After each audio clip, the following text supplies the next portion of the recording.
When someone's in retreat, you bring out more offense.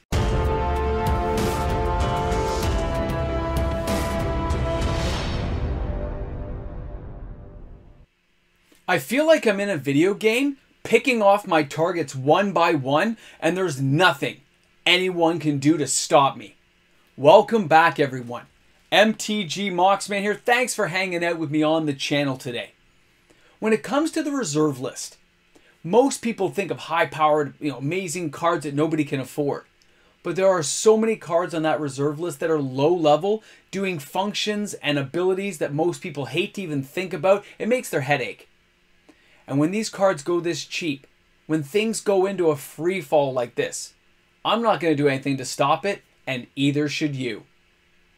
These cards, as they fall in price, allow for players to get back into, or for a first time ever, pick up reserve list cards at very, very affordable prices.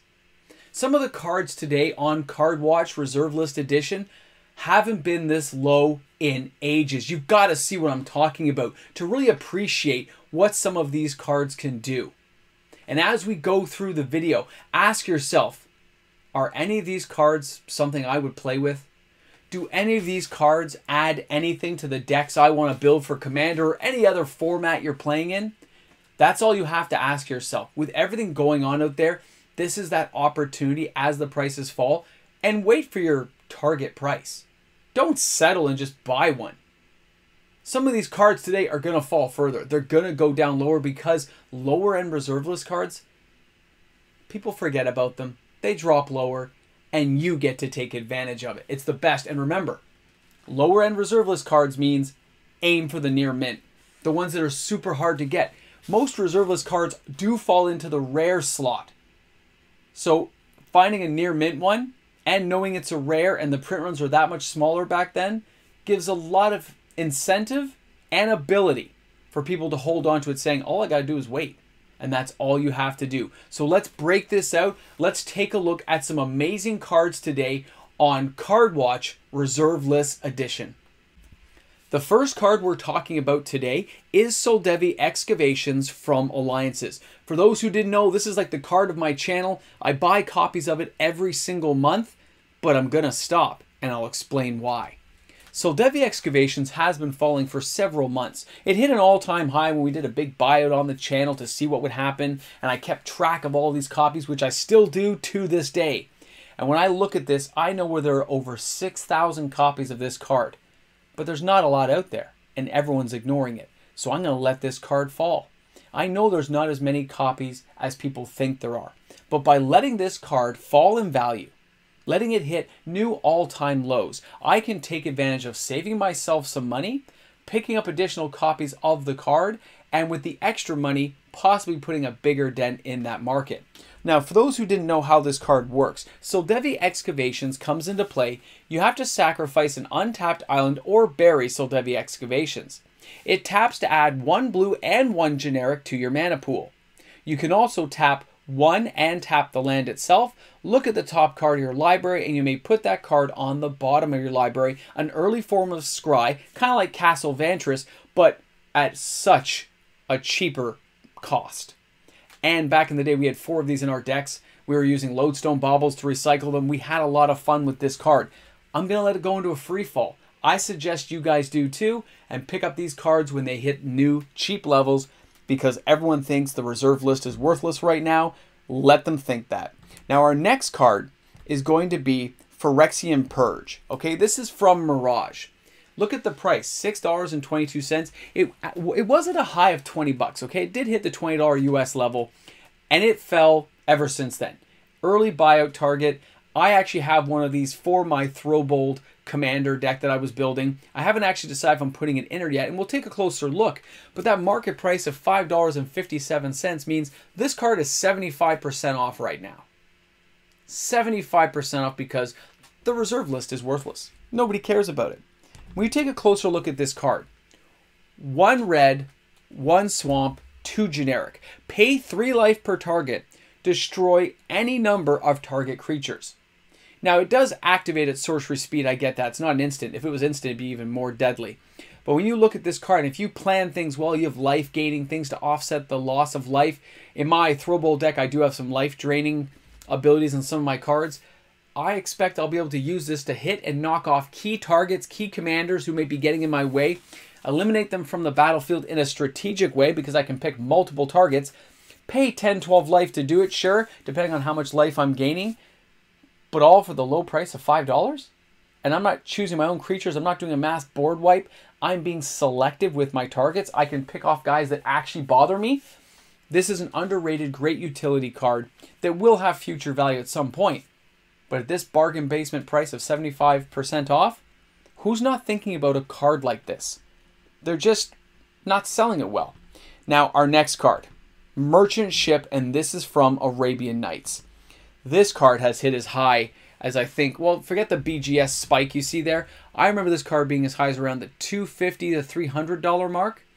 And it's basically, 2/3 off right now, which is amazing. It's an Arabian Nights card, which means one of the smallest print runs, it is the smallest print run in Magic history for a set like this. It was the first expansion set, but at the same time, these rares, these cards in the set have really crazy unique abilities that most people forget about or have never seen in certain formats. So the Merchant Ship only costs 1 to get out, and it is a 0/2. Well, that's already not the worst ability back in the day. And it says, if Merchant Ship attacks and is not blocked, you gain 2 life. Merchant Ship cannot attack unless an opponent has islands in play. Merchant Ship is destroyed immediately if at any time you have no islands in play. Well, we used to use this for like phantasmal terrain and stuff and turn things into islands so we could hit our opponents and start gaining life, because life gain back in the day was very important. But most people in Commander will ignore this card. They're like, okay, you're gaining 2 life, who cares? But if you're building your deck around gaining some life and having different effects happen, your opponents ignoring this is to their own detriment, and you get to take an extreme advantage when they think this card does basically nothing for you. And at this price, when you look at the very first expansion of Magic, it's not going to stay here. Okay? Flying Men cost like, what, $30 US, and you're telling me this guy only costs $87? The market has it $130. I bought mine for $54, a heavily played copy. And it really wasn't that heavily played, actually. But look at this, okay? €72, 12 cents. This is not going to stay this way. And that's what I'm talking about sniping. People are taking advantage of this and hitting up some of these cards. I know there's a few people who've been buying copies of Singing Tree as well. But the price wasn't low enough to really mention it here in the video. But I know people are doing it. Now our next card today is going to be Caverns of Despair. Another card I've mentioned in the past on the channel. This card actually went as high as a little over $100. It isn't as big a deal, but it's only just now starting its decline. Don't buy this card yet. Wait for it to fall even further. Let it fall into the black hole of the abyss. And when it's gone down deep enough, you can lower your rope and pick out the pieces of the near mint copies you want at a fraction of the price. People just aren't holding on to these. A lot of people flipping to get capital. These prices, like I said, don't buy now. This one here, you can wait. It's going to sink lower. It's just starting its descent, but I want to make people aware of it because unlike some of the other cards, like this one's $86.80. I think it's a great buy at around $70. This is a good buy, but not a great one. Wait for it to hit that $70 or below and take advantage of an amazing card. Now, this is an Enchant World, old school global effect. 2 red, 2 generic. All players may only attack with no more than 2 creatures each turn and block with no more than 2 creatures each turn. Think about building a deck correctly around these types of effects. And the old style game had a lot of ways of slowing down the game, dragging things out, which most people have never experienced. The games are so hyper fast and hyper sensitive to speed nowadays that when things like this hit the board and you have an army of 50 elves but you can only attack with 2, people don't, I have 500 goblins but only 2 can squeeze through the door. Only 2 can get inside the cavern. Exactly. You slow things down. You drag things out, you build, you stabilize, and cards like this in the right deck can just be so much fun. But wait for it. Wait for the price to fall and take advantage when it does.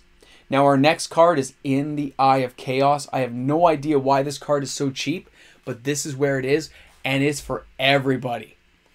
In the Eye of Chaos is from Legends. The average price right now is $254.31. The market price has it at $260 US. You can find this cheaper on TCG Player, and if you do, if you're going to buy some of these cards you find today, don't forget to use my affiliate link. You find it in the description of all my videos, and it's free to do it. You're helping the channel out. You're helping out the Moxman. It'd be awesome.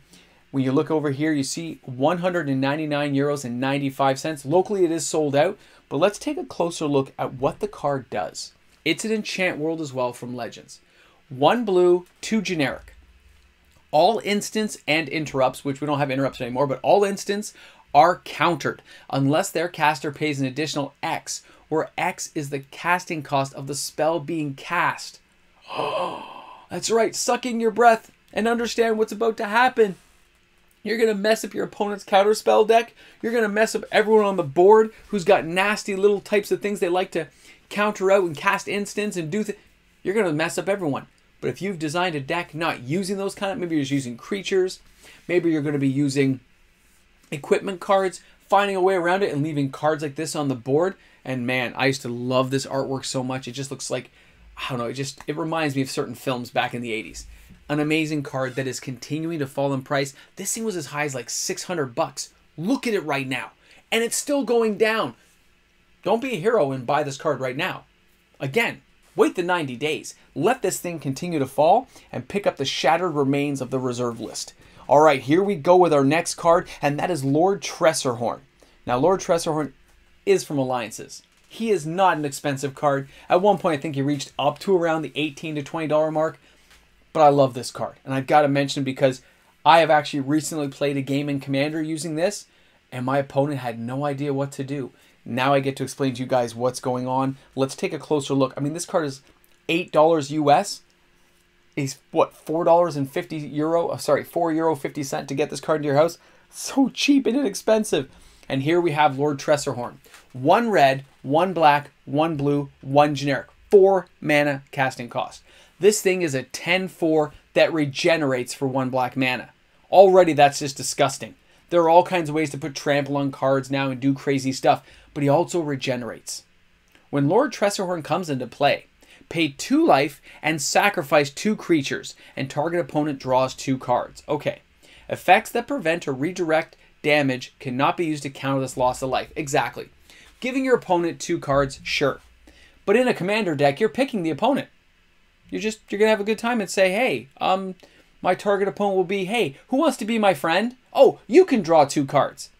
And then losing 2 life means basically nothing in a commander game early on. And then when you add in the fact that it's easy to get little tiny token creatures you can sacrifice, or little tiny, mini army guys like kobolds and stuff like that out there, whatever little creature floats your boat, a little Menmite or something, and sacking those to put a giant 10-4 on the board on turn 3 or 4. Yeah, this guy can be a lot of fun. And when this guy hit the board, I'm telling you, the look on my 2 opponents was like, what is this card? Is that a real Magic card? And then they read it and they're like, regenerate. I'm like, oh yeah. And we had a blast. By the way, I still lost, but I had a good time doing it. I died in style. They tagged up on me. That's how it's going to happen.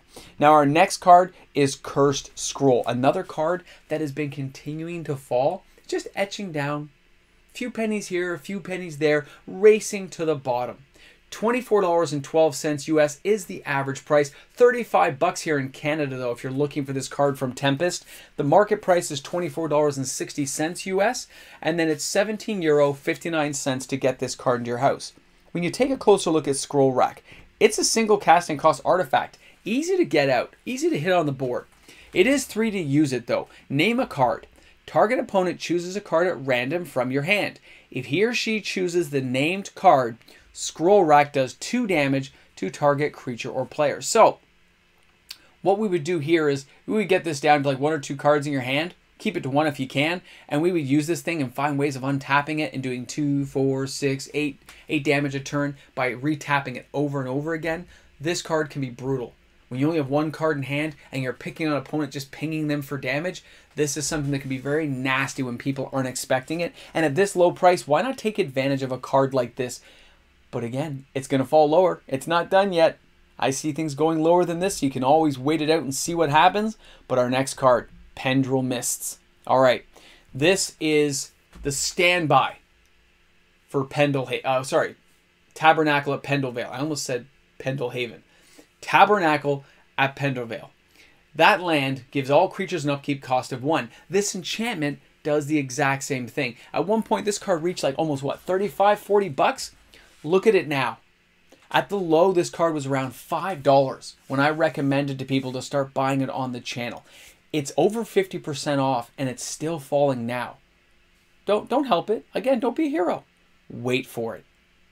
Let things fall lower. Let people liquidate positions and flood the market with a few more months worth of copies. And then when LGSs are just dying to get a few extra bucks in there, they have a sale here or there or a discount here or there, you can get in there. 1 blue, 3 generic.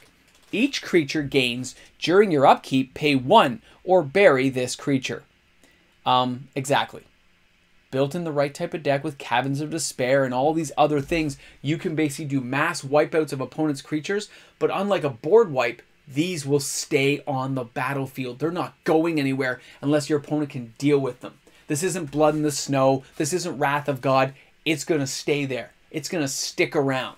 Like swallowing chewing gum. It's just not going anywhere right away. It takes a while. And your opponent better find an excuse to get rid of it.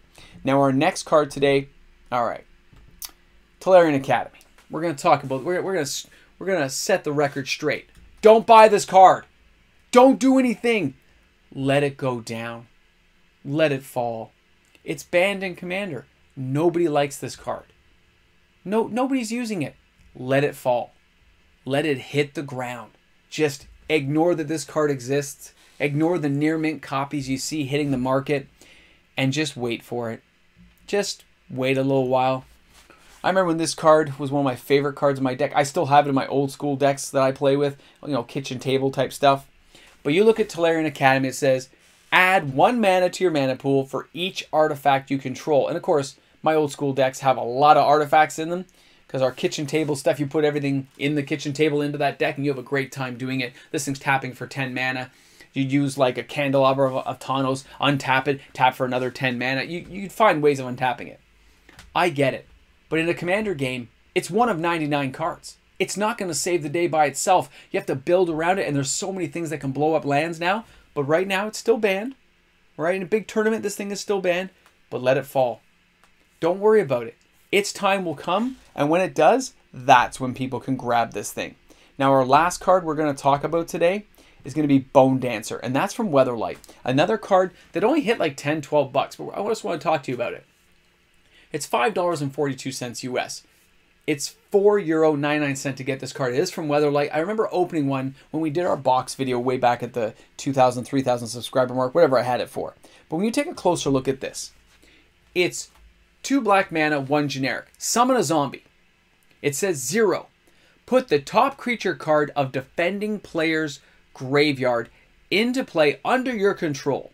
Bone Dancer deals no combat damage this turn. Use this ability only if Bone Dancer is attacking and unblocked and only once per turn. Are you telling me with all the cards we have out there today and all the lands that make things unblockable, you can't find a use for this in a zombie deck? Really? And you're killing your opponent's creatures, so there's lots of creatures you might want to bring back under your control. This is a great card for 3. I mean, it's not even bad back in the day, but it's even better now with all the other card effects that can make this happen for us. I think people fail to recognize that when people, let the reserve list fall like this, it just creates more opportunity, more ability for people to really be selective with the copy of the card, near mint, light played, to buy cards on discount and really make a dent in their personal collections of what they're trying to build up to. Now, I understand it's not going to be for everyone. But for some of us out there, for some of the players out there waiting for this to happen, this is like their own little separate holiday now. And they're just frothing at the mouth, waiting to get this done. And for all you guys who've been emailing me, I get it. Just wait a little bit longer, be patient, and you will have your opportunity. Thanks a lot, everyone, for hanging out with me today on the channel, for leaving your comments in the comment section, giving this video a thumbs up as we just go through amazing reserve list cards. This was Reserve List Cards to Watch. I hope you're having an awesome day wherever you are in the world of Magic the Gathering. Reserve List Cards, what can you say? Let them fall because somebody will be there to pick them up. Special thank you to all the patrons on this channel who make these videos possible each and every day of the week. They're brought to you by my patrons and MTG Moxman. Thank you so much, everyone. I'm frothing at the mouth. I just feel like there's opportunity everywhere. It's happening. And I love it.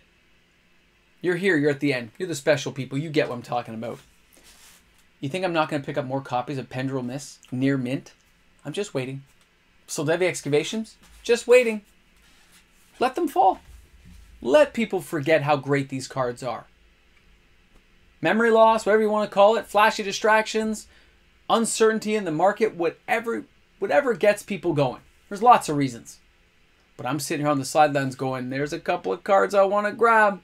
And I'll just wait it out. I think we're going to hit the target probably about 90 days to 120 days. And when it hits that price level, that's when I'm going to pounce. You guys let me know. You going to go for some? You thinking about it? You know, it's like, you know, a chip. You just can't have one. You got to go back for more. I know. Awful. Awful. You got to plan, though. Got to plan. Don't hurt friends and family.